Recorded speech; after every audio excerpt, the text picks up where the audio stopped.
बाबा तू आमचा एक फोटो घे. इकडे इकडे. ओके या ओके.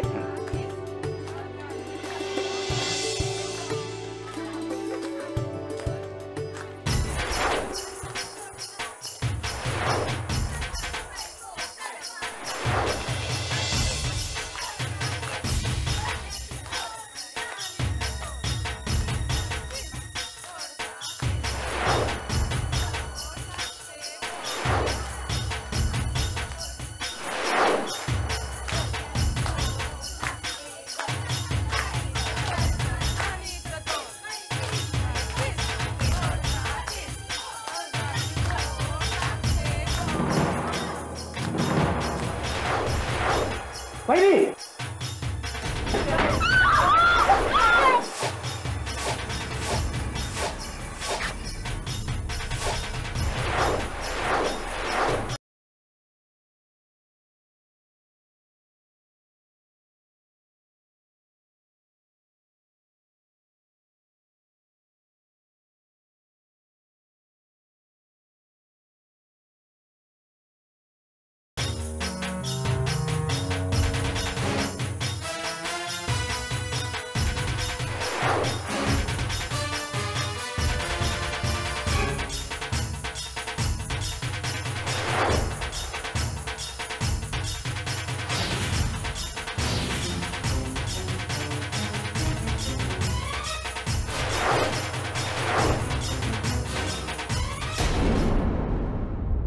हे बघा व्यंकटेशराव, माणसाला आयुष्यात एकदाच संधी येते आणि ती आता तुमच्या समोर आव असून उभी आहे. कोण उभी आहे?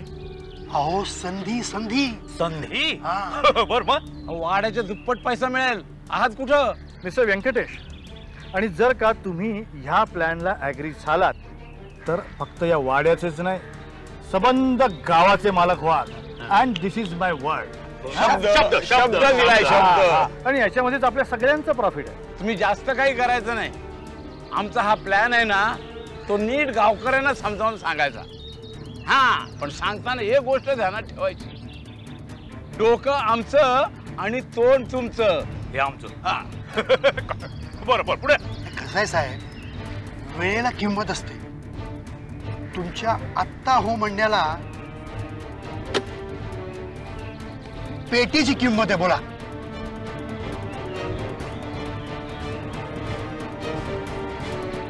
हे सगळे पैसे तर आपलेच आहेत, पण आमच्या खोतकीचं काय हो वाड्याच्या?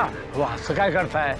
लक्ष्मी आणि पैसा आल्यावर मान सन्मान आणि खोदकी पण तुमच्याकडेच येणार. अहो व्यंकटेश साहेब, ह्या पैशापोटी मोठी मोठी राज्य अगदी पेशवाई सुद्धा न्यास केली आणि तुमचं काय ते 500-600 उंबरठ्याचं गाव. हा अँड लिसन, जेव्हा सगळ्या लोकांना असं कळेल की तुम्ही लँडसाठी डबल अमाऊंट देताय, तेव्हा सगळे लोक येऊन तुम्हाला चिकटतील.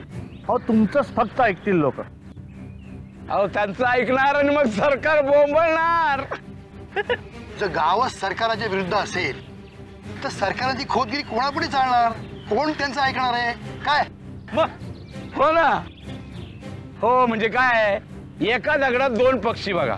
दोन म्हणजे तुम्ही श्रीमंत पण होणार आणि खोत पण होणार. मग व्यंकटेश खोत काय ठरवलं? ठीक आहे. स्कीम सांगा ना. कसं आहे बघा, ह्यानी जो प्लॅन ठरवलेला आहे ना,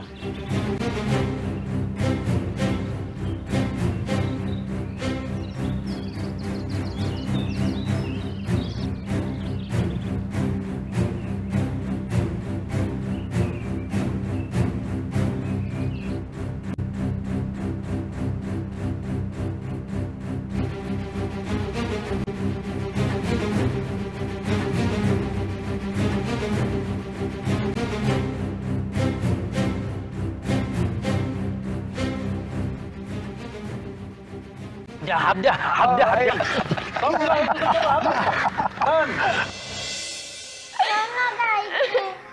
मला पण जायचंय. अगो मला पण जायचंय आईकडे. अगो अगो का रडता तुम्ही? हे बघ काही नाही होणार आईला.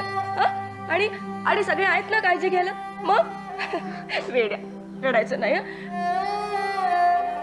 मी तुम्हाला खायला आणू? लागली तुम्हाला? मला काही नको, आम्हाला आई हवी आहे. अगो मी सफरचंद आणते तुमच्यासाठी. नको मला सफरचंद, आम्हाला काही नको, आम्हाला आई हवी आहे. आम्हाला आई हवी आहे.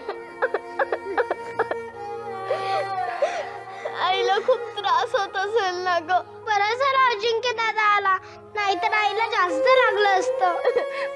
आईच्या पोटाला खूप लागलंय का ग? लागलं म्हणूनच तर पोटात दुखतंय. अगं पडल्यावर लागणारच की नाही? आपण खेळताना आपण पडलो की आपल्याला लागतं की नाही? हे बघ आता की नाही डॉक्टर काका येणार आणि आईला इंजेक्शन देणार. मग आई एकदम बरी होणार, पहिल्यासारखी. रडू नको.